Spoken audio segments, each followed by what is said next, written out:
to get to the fat that's on our hips or thighs, we have to burn through that fat that we've eaten in the last 24 hours to get into our fat stores. So as Colbert Bailey said, and that was many, many years ago in the book Fit or Fat, he said we have to go that long duration. That low-intensity, long duration is how we get to those fat stores, and we change our bodies to become leaner human beings. I see. So you can't do like two 30-minute segments. You have to do it continuously for an hour, optimally. It's better. It is better to do it for an hour, but there are advantages to splitting up our 2 sessions of exercise in that after every session of exercise, we experience what is called this afterburn from exercise, where our metabolism is actually sped up for 1 to 2 hours. And that's why going for a walk after dinner is a good thing. You know, we're getting our metabolic rate back up so that we burn calories so efficiently after we eat. So the bottom line is, and this is what I tell my clients, is whatever you can do. If it's 30 minutes that you can fit in this morning, then go for the 30 minutes. Add a 10-minute walk maybe after dinner. If you can go beyond 30 minutes, you're going to get a better result in terms of burning stored fat. Let's just talk about stretching. You say that it's important to warm up but not to stretch. So should we be stretching afterwards?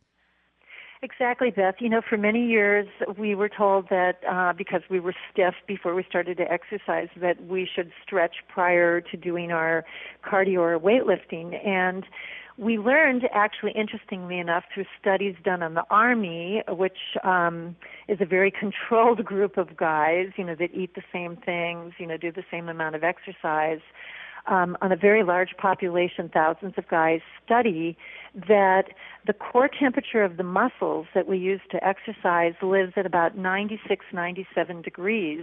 And in order for those soft tissue, muscle tendons, and ligaments to be able to lengthen, to safely exercise, the temperature of that soft tissue needs to be about 104 degrees. So in order to accomplish that, we need to do rhythmic contractions of those muscles to elevate that temperature before they're long enough to actually safely stretch. So in that study done in the Army, they tested, you know, the one group stretching before running and the second group stretching after, and found that the amount of injury done to those people running was far less if the stretching happened after because of the temperature of the soft tissue. So interestingly enough, that's exactly true. We want to warm up, just small range of motion, do our aerobic or weightlifting exercise, and do our major stretching after we exercise. Well, I was thinking that a good place to warm up might be on a rebounder. Do you like those? Absolutely. Very soft on the joints, very small little range of motion muscles. We're using our quadriceps, which typically are warm, you know, after we're up and about for 5 or 6 minutes. So that's a very good place to start. And also very good for the lymphatic system, the rebounder. Right. Do you like Pilates and dance?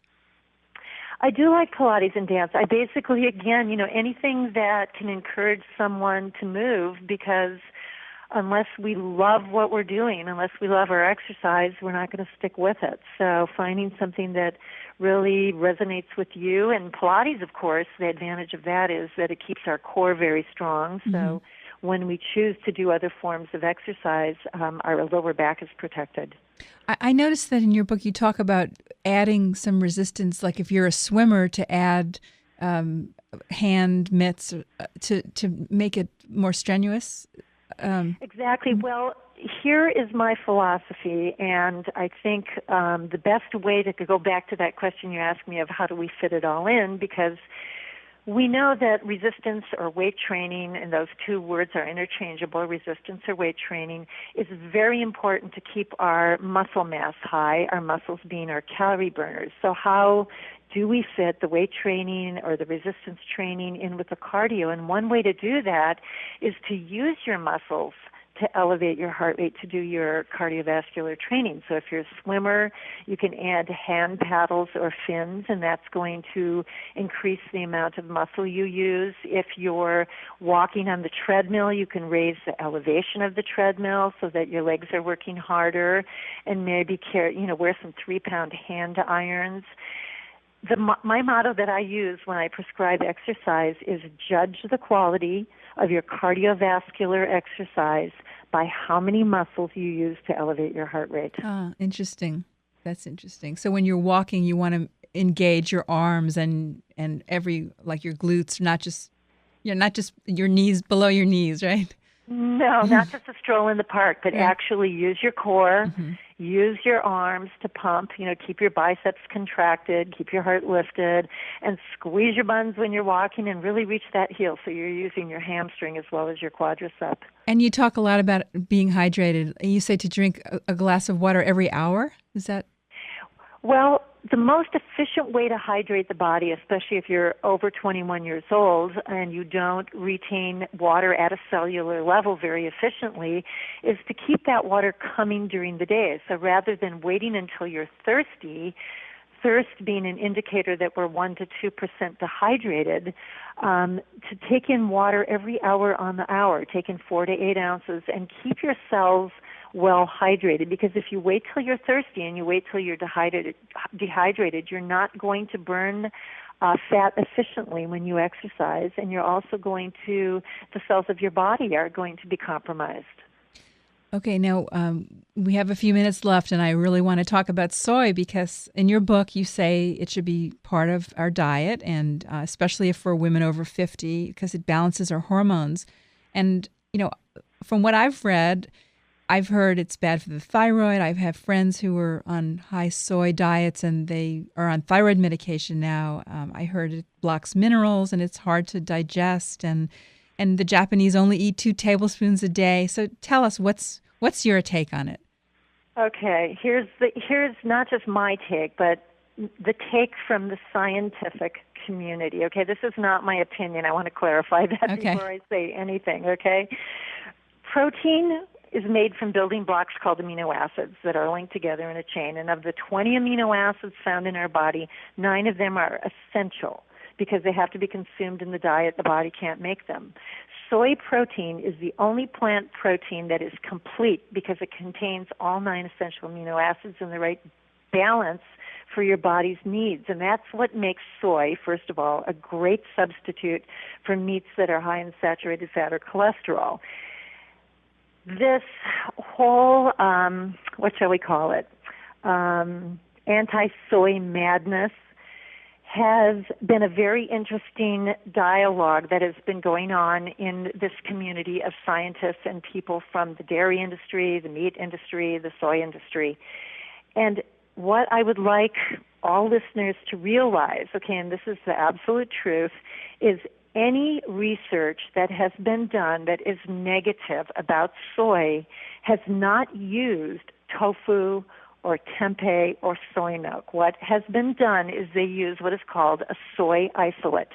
That's an ingredient, a single compound ingredient from the soy plant, and the original studies were done in a petri dish. And nothing was found wrong with the soy isolate, but they then moved that study to rats.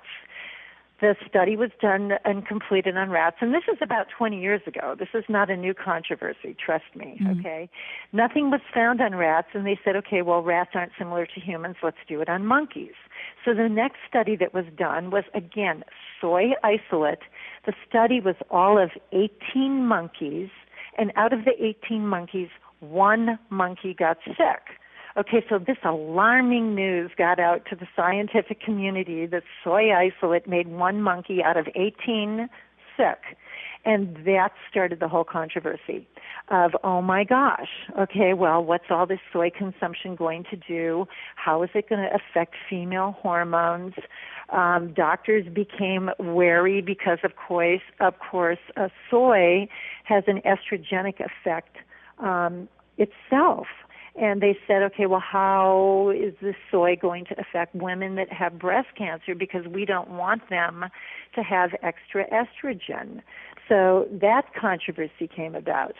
And then there's the infant formula, though, that they've shown children are not doing well. Okay, let's talk about that, because in infant formulas, what's in infant formulas? Not whole soy. It's soy isolate. I see. And I agree. That is the one place that I agree with those that are opposing soy, is I don't like the soy formulas. I think they're very, very bad choice to feed your children. I am and you know this because you've read my book, I am a whole foods kind of girl, and I think that any sound advice in the nutritional community is talking about eating whole foods. Right. So soybeans, tempeh tofu, are all very safe foods, especially for women, because of the effect they have. If you look at the populations that have eaten soy through the histories, they have very low incidence of breast, uterine cancer, of all the hormone cancers, very low risk prostate cancer. There are no studies, and the people that are against eating soy are the first to admit it. They feel more studies need to be done. So if you read the literature very carefully, there are no studies on whole soy that have any adverse side effects.